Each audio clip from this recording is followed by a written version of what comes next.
والله جاهزين لاي تسدي ولا اي ركوب راس في البلد دي. لكن انتوا الان عليك الله بنقول لكم اربطوا حزامكم كويس، عليك الله خلوا الجري، عليك الله خلوا الجري، والجري عليك الله ما تجروا، عليك الله الجري ما تجروا.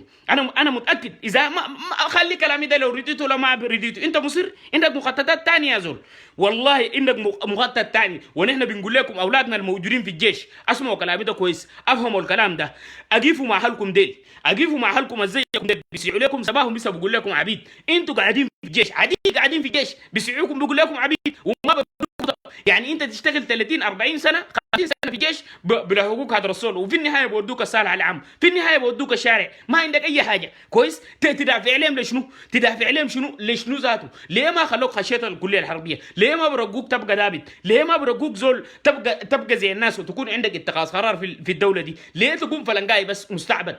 ولا بنقول فلنقاي قاعد بس لتنفيذ تعليمات؟ وده كلام يا جماعه، هوي كلام ما بيجي تاني، كلام ما بيجي. افتح عيونك عشان ما تموت، او انت ساكت في شوارع الخرطوم ده ولا في السودان ده، والله فاتحه لاهلك كده ما بتدوم، والله فاتحه كده لاهلك ما بتدوم، لانه ناس زي القونه، ناس زي المجرمين، ناس زي اساسا هم اساس اثاره الفتنه والتفكك التسيج الاجتماعي بتاعت الدوله السودانيه. والان ساعين انه يفككوها زياده، ما فيه الكفايه. 20 سنه قتلوا ناس دارفور، 20 سنه قتلوا ناس بقول شنو جنوب السودان، واليوم مصرين انه دايرين يقتلوا ناس زياده. لكن المره ده والله ده اخر نهايتكم، انا بنقول لكم ده اخر المطاف، لان كل الاوان والزمن الفاتت دي كلها كان يطلع نجاح لكم، نجحتوا في تفكيك النسيج الاجتماعي، نجحتوا في قتل الابرياء، نجحتوا في اثاره الفتن في الاقليم بتاع الهامش، مع اقليم شمالي بس، مع بس ما فقدوا. ما في زول يا جماعه بيجي يدفق بيته، ما في زول بيحرق بيته، حرقتوا الاماكن بتاع الناس، اتحداكم حرقتوا يعطيوا في شماليه، ما حرقتوا اي حاجه، حرقتوا بس دارفور، نيل الازرق، حرقتوا جنوب كردفان، حرقتوا كميه الاماكن الشرق كده شغالين كده. فانتوا نار ما لقيتوا، عشان كده شغالين فتنه بس الناس، شغالين كوراك كتر الشير يا اخي، كتروا لنا الشير. اي فريق خليك اليوم بكره، اليوم لو اساسا في عشان نعرف ذاته، البلد فيه راجل ولا ما فيه رجال، فيه ولا ما فيه رجال، فيه رجال ولا ما فيه رجال. انتوا اذا ريتوا كلامي ولا ما ريتوا ولا ما ريتوا راح نقول عليك كزو صفوي عديل. ما انت موجودك في الدوله من سنه 56 من زمن جعفر نميري لحد نهايه البرهان يوم الليل، ما قلق الفتن والمشاكل في الهامش السوداني، وقلق الكراهيه وانتاج وتاسيس الميليشيات.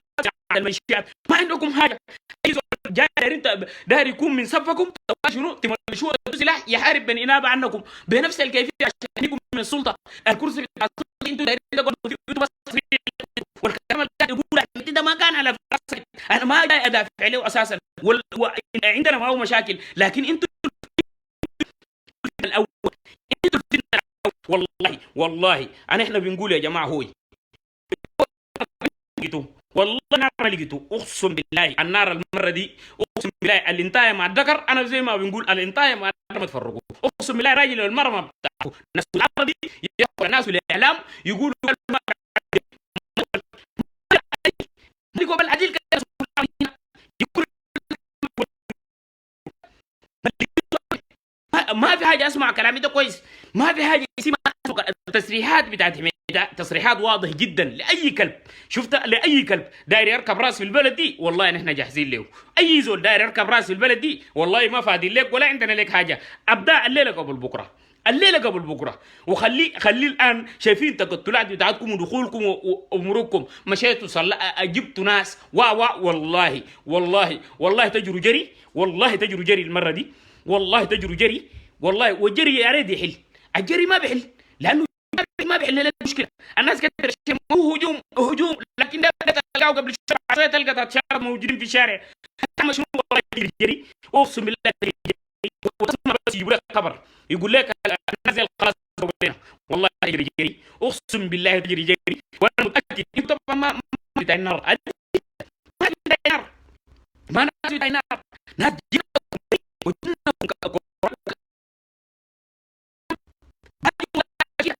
جينكم كورات جنكم كراك وجري، ما بتقدروا تاكلوا نار. ركوب راس انت والنار دائما بتولوا انتوا.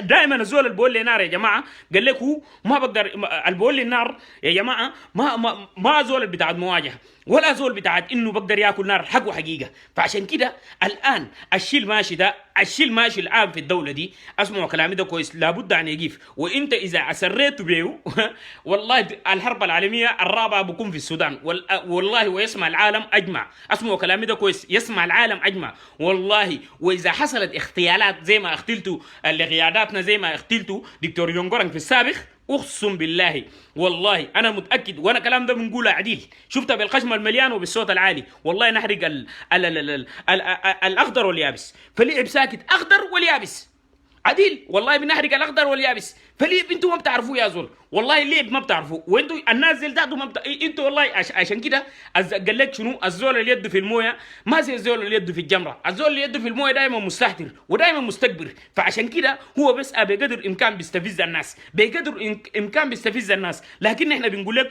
كل القوه خرطوم جوا، ما في حل غير البل. شفتها؟ ما في حل غير البل. واي زول فلنقاي يا جماعه ما بعرف الاقليه بتاعت الصفوه ده خليه يعرف، واللي ما بعرف يا جماعه خليك بس ارجع ورا وشوف بعيونك، شوف بعيونك بس البله جايه ده، شوف بعيونك بس، والله نلحقك في يوم قطارك بل بس. ما في لعب تاني، رجوله نهايه ما في زول برجع عليه ورا.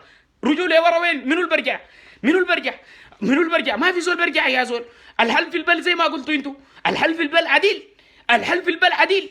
نص العربي هناك شابكيننا اوب اوب والبلد دي والبلد دي يا زول. البلد انتوا دمرتوا، حركتوا دارفور ده يا زول، حركتوا دارفور ده، حركتوا النيل الازرق، حركتوا الجنوبيين تلاتوا ميتين ابو حلم، قتلتم 2 مليون. في النهايه قلتوا دايرين تفصلوهم. الان الشيء المخطط الماشي انه يا جماعه الناس زي يا هم يسيطروا يكونوا مسيطرين للجيش ده كده بس، وما دايرين اي قوه ثانيه يعمل لهم معادله في الدوله دي يا جماعه. عشان كده ساعين انه الدعم السريع ده لابد ان يفككوه، والدعم السريع اكثر من الجيش بدي في مرتين. لانه السبب وين؟ اللي هي بقى يعني اكثر من الجيش بدي في مرتين. السبب منكم انتوا، السبب منكم انتوا.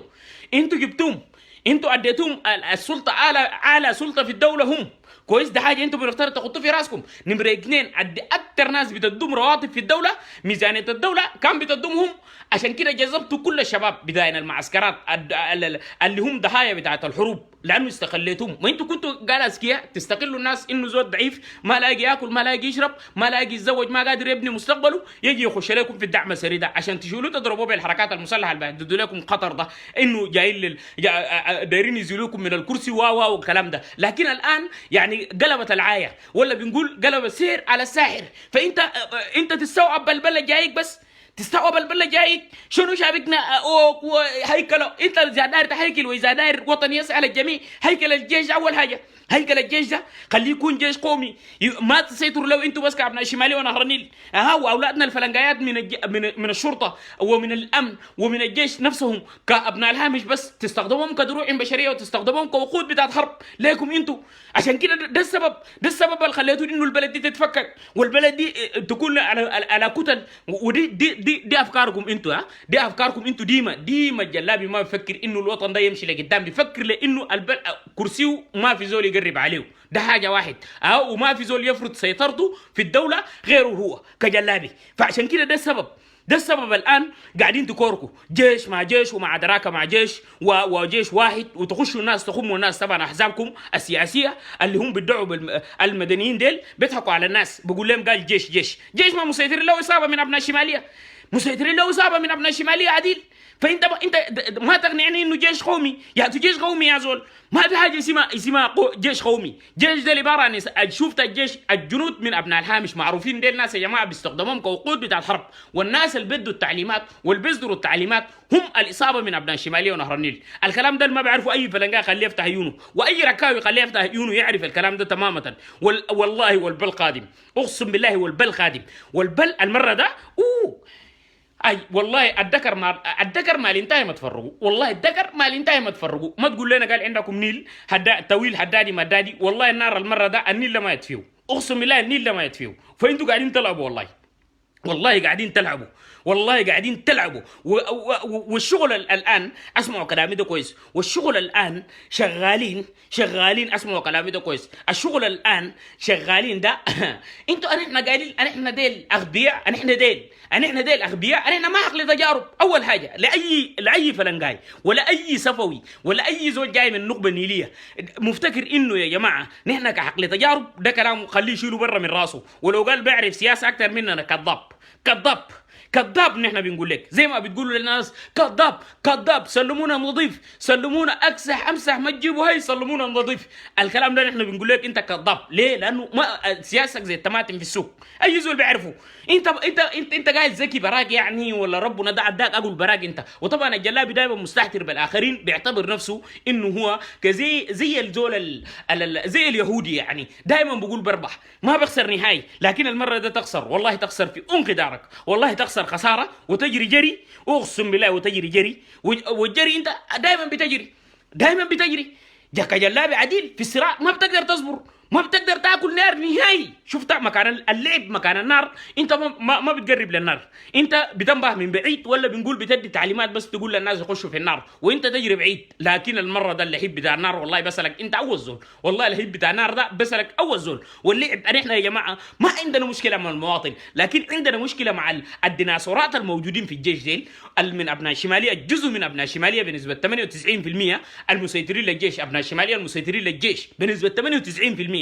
هوي الكلام ده موجه لكم انتوا، نحن ما عندنا مشكله مع اي مواطن. وشفتوا العمليه، شفتوا الجي ام كويس، شفتوا الجي ام في في في في في في في في في في, في 2008 لما دخلوا المواطن كان بيرحب بهم، وكان بيقولوا البلد المواطنين قاعدين يرددوا شعارات بيقولوا انه اسياد البلد، هو البلد ده حاكي ما قرد والكلام الكثير الحاصل ده كله. نحن ما عندنا مشكله مع المواطن، عندنا مشكله مع الكلاب اساسا بسقوا لانه البلد دي يخربوها لك الله، والله اخربوه. انتم مش دايرين تخربوه ودايرين تلحقوا حده، والله نحن جاهزين لكم. واي كلب داير يركب راس واي نوع سلاح دايرين نستخدمها معاكم، اي نوع سلاح دايرين نستخدمها معاكم والله نستخدمها.